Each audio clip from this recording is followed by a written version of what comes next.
जय हिंद दोस्तों, कैसे हैं आप लोग। तो आज से हम स्टार्ट करने वाले हैं पॉलिटिकल साइंस की एक नई सीरीज। ये वीडियो सभी कंपटीशन एग्जाम के लिए इंपॉर्टेंट होने वाले हैं, जैसे एसएससी, यूपीएससी और सभी स्टेट लेवल एग्जाम जैसे दिल्ली पुलिस, पुलिस, राजस्थान के अन्य एग्जाम, स्टेट लेवल के अन्य एग्जामों में। तो बिना टाइम वेस्ट करे चलिए वीडियो को शुरू करते हैं।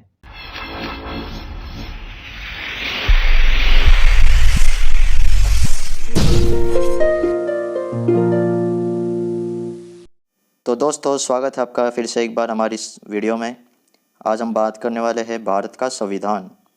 संविधान, आखिर ये संविधान कहते किसको है, इसकी परिभाषा क्या है।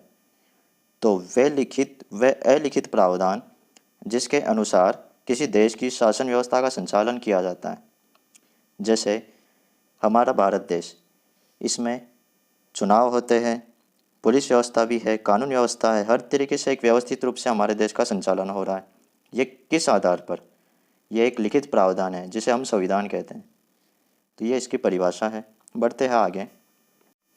संविधान, जैसा कि हमने परिभाषा में देखा, संविधान लिखित भी हो सकता है और अलिखित भी हो सकता है।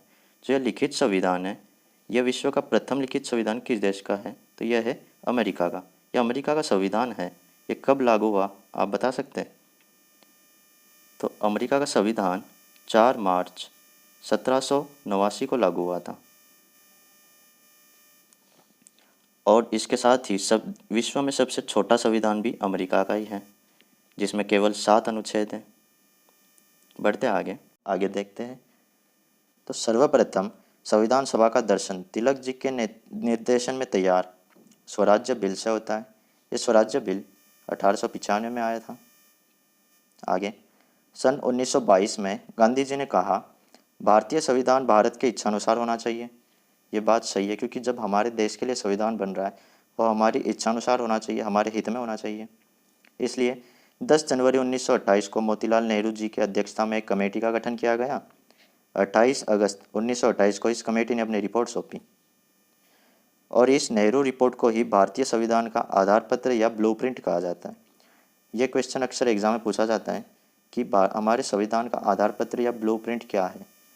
तो 28 अगस्त 1928 को नेहरू जी की कमेटी ने जो रिपोर्ट सौंपी थी, नेहरू रिपोर्ट जिसे हम कहते हैं, उसे भारतीय संविधान का आधार पत्र या ब्लूप्रिंट कहा जाता है।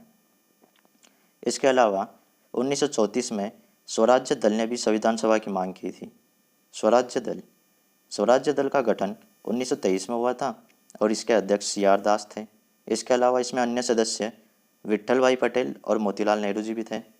आगे बात करें, कांग्रेस के कुछ अधिवेशन हुए थे जिनमें संविधान सभा की मांग की गई थी। वो कुछ है 1936 का फैजपुर अधिवेशन, जिसकी अध्यक्षता जवाहरलाल नेहरू जी ने की थी और इसमें निर्वाचित संविधान सभा की मांग की गई थी, यानी कि संविधान सभा में जो सदस्य होने थे उनका निर्वाचन किया जाना था। आगे 1938 का हरिपुरा अधिवेशन, इसकी अध्यक्षता सुभाष चंद्र बोस जी ने की थी और इसमें वयस्क मताधिकार के आधार पर संविधान सभा की मांग की थी और ये मांग जवाहरलाल नेहरू जी ने की थी, वयस्क मताधिकार के आधार पर संविधान सभा की। आगे बढ़ते हैं। इसके बाद में एक अगस्त घोषणा आती है और ये क्वेश्चन अक्सर एग्जाम में पूछा जाता है कि अगस्त प्रस्ताव या अगस्त घोषणा कब लागू हुई थी। तो यह है 8 अगस्त 1940 को लागू हुई थी। इसमें क्या था? तो इसमें लॉर्ड लिथगो ने यह घोषणा की थी कि भारतीयों के लिए भारतीय द्वारा निर्वाचित संविधान सभा का गठन किया जाएगा। यह अगस्त घोषणा में, इसे अगस्त घोषणा कहते हैं। आगे आता है क्रिप्स मिशन।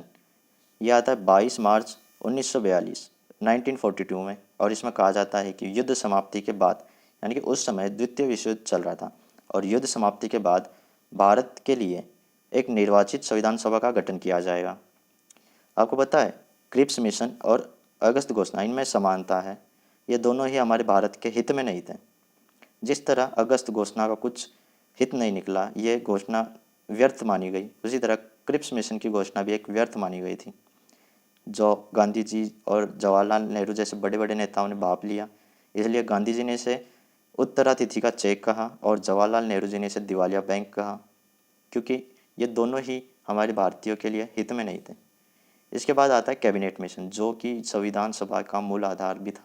इसी के आधार पर हमारी संविधान सभा का गठन हुआ था, जिसको हम नेक्स्ट वीडियो में पढ़ेंगे। तो दोस्तों आज की वीडियो कैसी लगी कमेंट करके बताना। वीडियो पसंद आई होगी तो वीडियो को लाइक करना। चैनल पर नए हो तो चैनल को सब्सक्राइब कर देना। मिलते हैं आपसे नेक्स्ट वीडियो में। Thank you so much for watching. जय हिंद।